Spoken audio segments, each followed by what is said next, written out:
In 1996, the Defense of Marriage Act was passed, defining marriage for federal purposes as the union of a man and a woman. It also gave states the right to refuse to recognize legal same-sex marriages granted by another state. In 2013, a Supreme Court decision struck down Section 3 of the Defense of Marriage Act, granting same-sex couples the same federal benefits of traditional couples.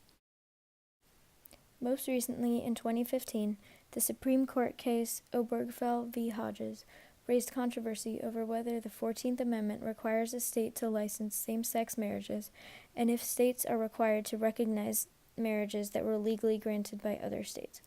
The court ruled 5-4 in favor of the opinion that same-sex marriages are guaranteed by the Constitution.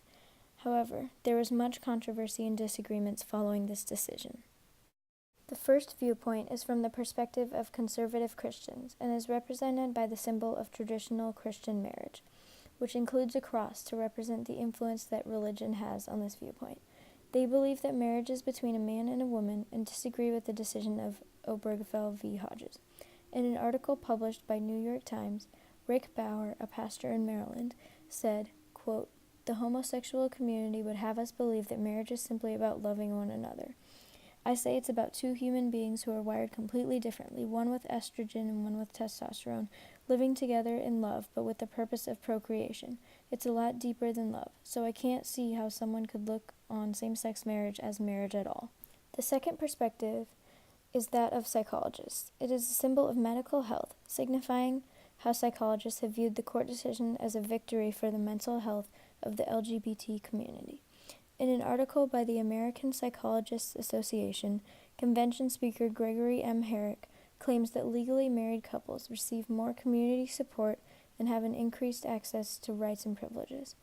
He said, quote, "Denying gays and lesbians access to the institution deprives them of those benefits."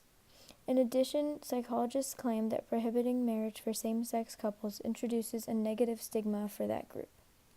The third viewpoint is from the perspective of President Barack Obama and the Democratic Party in general.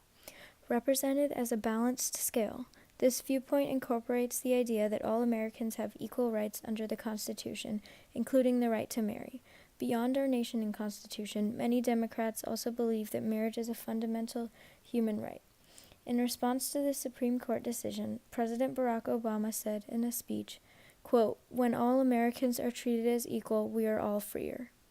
The last perspective is my own.